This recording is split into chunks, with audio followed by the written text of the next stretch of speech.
All right, welcome back. So I have the fender here. I'm going to use this Makita polisher to cut through. So I've sanded this with, started with 1200, 1500, and then went to 2000, wet sanding it. And I just want to be able to get that orange peel out of it that just happened to happen from that spray that day.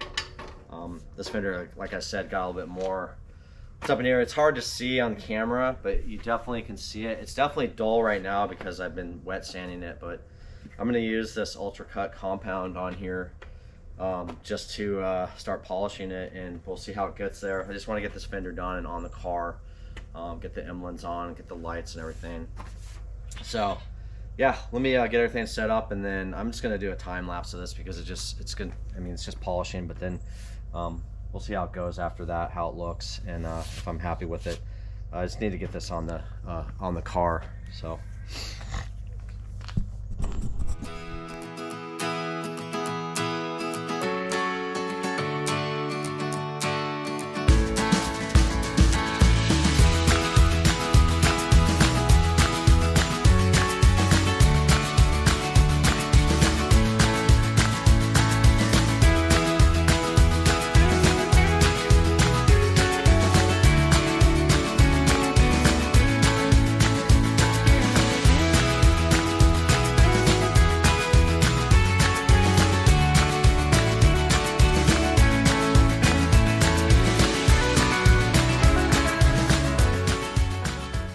Okay, so yeah, this seems to look pretty good now.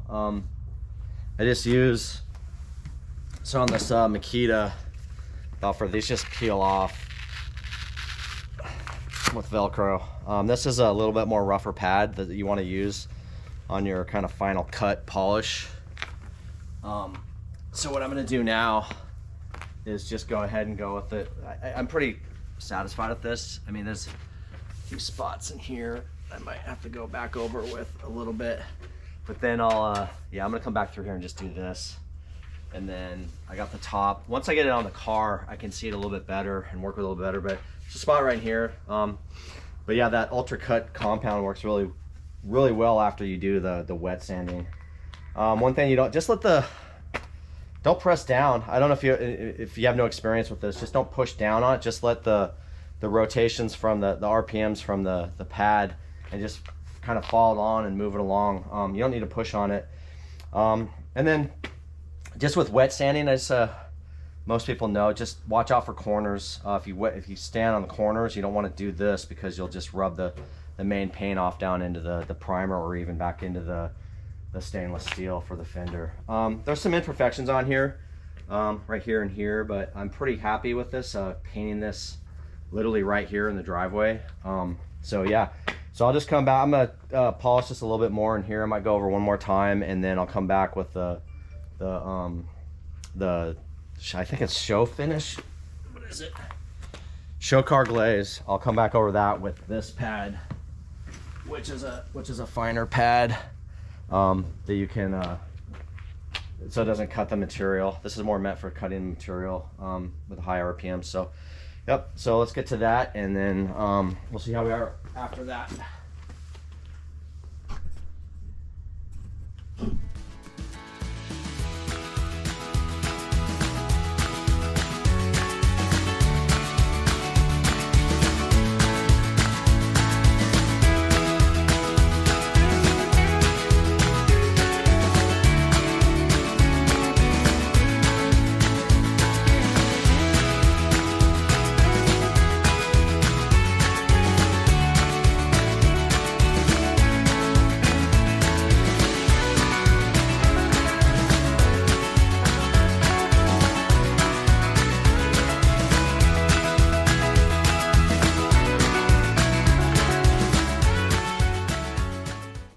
So we're all done here for now. It's hard to tell on here, maybe by camera, but this is definitely a lot better than it was with the orange peel. So yeah, just take your time. I mean, there's some, I'll probably get on the driver's side, get it all attached, and then as time goes on, I mean, there's imperfections in here that I can see because I painted it and I know where they are, but you know, not a professional. I just did this on my own. It looks pretty good. I think it's quality for what I did by saving these fenders, by not just buying aftermarket ones. But yeah, overall it looks decent. I just went over with the show car glaze, and then I had to go over it with a buffing rag because it kind of has a film over it, and you just gotta buff it out. But I have some hand sponges. I'll probably once I get this on, I'll just do some hand sponging on this, and then and get it to where I want it to be. Yeah, there's stuff in here that I can see, but overall I'm happy with it.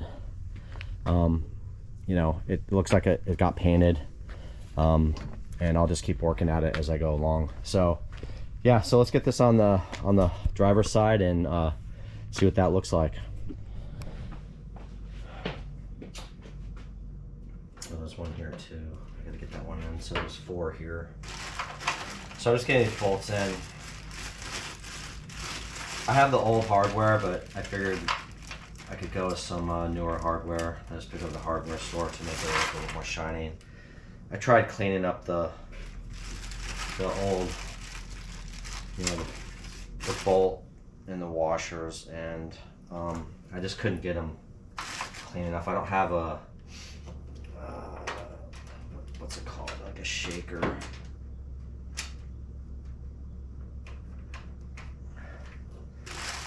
I think it's kind of like vibrates, and you put your hardware in there and it'll clean it up. I just don't have one. So, and these weren't that much in terms of a few bucks for both sides. So I'm just tightening this up.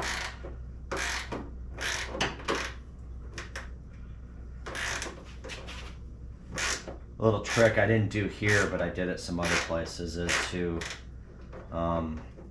put like you can go buy like a container of earplugs, and you can shove them in these holes while you're painting, to make these go in a little bit easier. But these are going in fine. I have one issue on where the fender connects down here on the bottom. I gotta make sure that I have.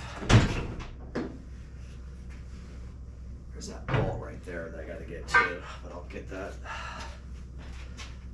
That's a straight shot on that one. I just gotta find that one, but I can tighten these up.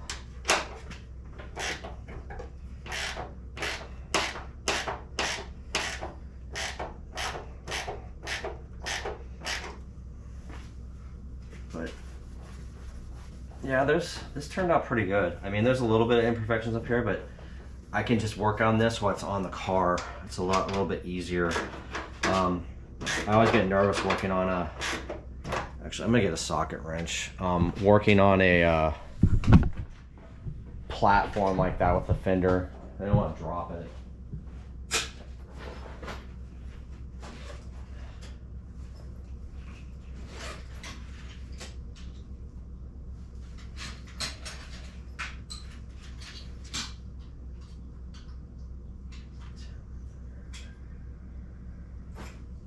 I was working on my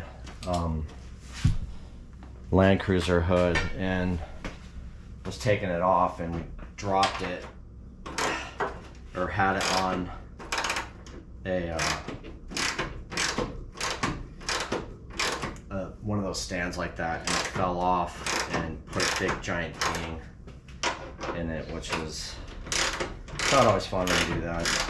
It just kind of ruins your day when you are trying to do something and you turn it over and have to ding in it. So just take your time. I mean, you can go to you can buy a new car and find imperfections on certain things. But for a car that's this old, and you know, saving it from the junkyard. I mean, this thing would have never went to a junkyard. Somebody would have picked this up, because this thing is absolutely pristine. I mean, okay, let me back up. Not pristine. I think the biggest thing people are looking for when they're buying these is a shell that's not completely rusted out. And the one good thing about this one is it's got surface rust on it. I'll highlight that in the trunk. The only place that I saw where it's probably not the greatest is the trunk's got some holes in it from the rust where the tire well, spare tire well is, and it's a known spot for them to rust out. It's not taken care of. But in terms of how bad it is, it's not bad. I mean, I've seen guys on YouTube, and I'm just sitting there watching them, you know, weld in whole floor panels and putting bars in there to keep it together, and it's sad because these cars deserve to be on the road. But I'm just, you know, in terms of what I mean pristine, I just mean that I'm not sitting here dealing with you know, a bunch of rust that's just gonna make my life miserable. Because when you start cutting out tire floorboards, it's just, I don't know, that's just not my thing. I know it's been done, and there's guys out there that are, have the shops and the ability to do that. I just don't have it at my house, so I chose this one because it was a good deal, and Nick, who I bought it from, is a gearhead, so he knows a lot about cars. So if I ever have any questions, I usually ask him. And that's who I got the drill press from too. But just get these kind of tight, and then I'll tighten this one up. Get an extension for that so I don't scratch up the paint.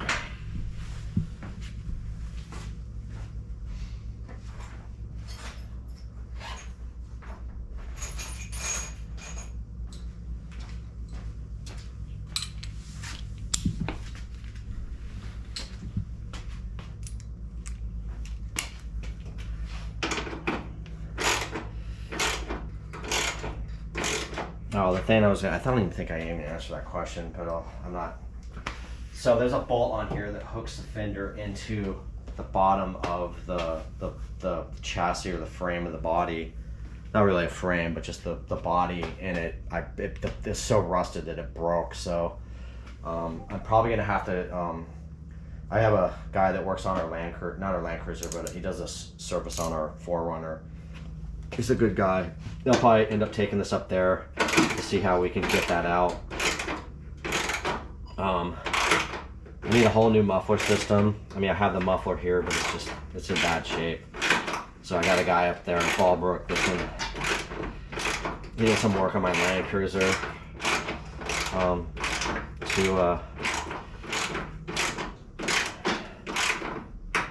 or muffler, and then did some frame work on parts that were breaking. But yeah, you're probably not wondering because I haven't even showed it yet, but I have we bought a 1988 Land Cruiser 23 years ago. We've had it for a long time. I haven't highlighted it here because it's actually not at the house. I had a it's a paint. Oh man, it cracked from the pressure. Dang it. Okay, well, lesson learned there. Don't put too much pressure on this. Okay, oh well. Happens, it's not gonna be perfect. I touch up paint, I can come back and touch that up. Okay, so that fender's in. Looks pretty good. Get the mirror put on here. The fender mirror. And that looks like that's done there. Like I said, I'm just gonna come back and just go over this again with, I got stuff on my hands, so I got on here. Just repolish it and get all set up, but it's okay. I'm kind of upset that's cracked right here, the paint, but I wasn't expecting it to do that. But I guess the more you mess around, the more you learn. So I did it I put the fender on over there and it didn't happen. So unfortunately, with me talking, probably didn't help. But yeah, so that's it for this video. Yeah, just wet sand it, paint it. Then if you have orange peel, just do a little bit of wet sanding with a higher numbered grit sandpaper. You could probably go higher than 2000. and then hit it with a polisher, and then you're all set. So yeah, I appreciate everybody watching this, and until next time.